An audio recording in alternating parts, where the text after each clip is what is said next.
shine assalamu alaikum warahmatullahi. Masu amfani da Bybit farko suna buƙatar UID ɗinka, deposit da kuma memo. Masu amfani da Bybit kenan. Tunda na ga exchange biyu suka sa, sai ku zo nan wajen profile in ku taɓa to kun ga kamar kun ga yadda za ku ga UID number na ku copy na ta haka.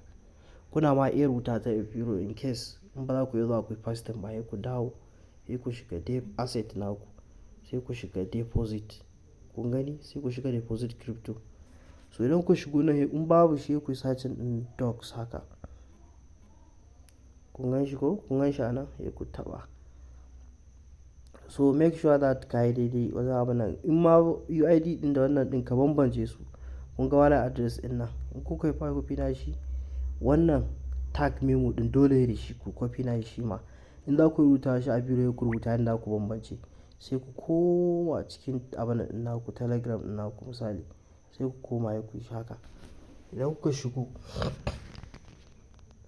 yau sai ku shiga deposit to exchange. Sai ku shiga ku bar shi exchange a nan. Sai ku shiga continue. To tunda na Bybit ne, sai mu zaɓi Bybit haka.